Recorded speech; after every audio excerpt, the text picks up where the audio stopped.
రేవంత్ రెడ్డి సార్కి కొన్ని సూటి ప్రశ్నలు అడుగుదాం అనుకుంటున్నా. ఇప్పటికే చాలా మంది అడిగేశారు, లేట్ అయిపోయింది. నేను కొంచెం బిజీగా ఉండడం వల్ల అడగలేకపోయినాను అనమాట.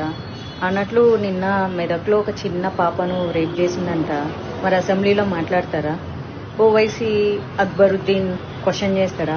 పసిపిల్ల, ఆడబిడ్డ, ప్రాణం, పాపం, అయ్యో అబ్బాస్ తప్పు చేశాడు, శిక్ష విధించండి, దీని మీద మీరేమంటారు రేవంత్ రెడ్డి జీ అని అడుగుతాడా?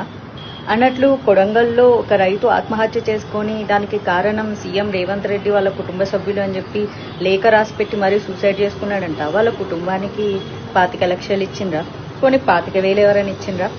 ఆయన ఎవరో కోమటిరెడ్డి వెంకటరెడ్డి అంట. ఆయన పేరు పొద్దు తిరుగుడు పువ్వు అంట. ఎట్ట తిరుగుతాడంట. మరి మీరు ఆ రైతు ఇంటికి వెళ్ళి పరామర్శించి డబ్బులు ఇచ్చారా? అల్లు అర్జున్ చేసింది క్రైమ్ కాదు, ఆయనకు తెలియకుండా జరిగింది.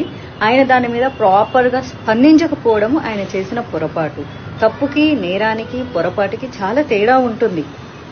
అందరిలాగా ఆయన సామాన్య వ్యక్తే. మీకు ఎలాంటి హక్కులు విధులు వర్తిస్తాయో ఆయనకి వర్తిస్తాయి.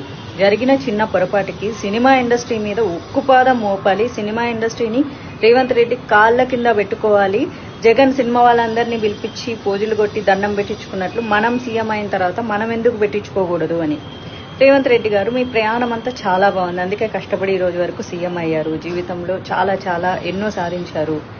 మరి ఎందుకు ఇప్పుడు ఇంత గలీజ్గా బిహేవ్ చేస్తున్నారు? గురుకుల పాఠశాలల్లో చాలా మంది విద్యార్థులు చనిపోయారు. ఏనాడన్నా మాట్లాడినా పాపాన పోలేదు.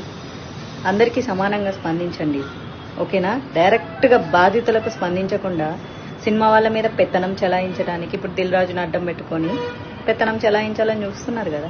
ఏం చేస్తారు? సినిమా వాళ్ళ బతుకులు వచ్చి మీ కాలు మొక్కుతారు.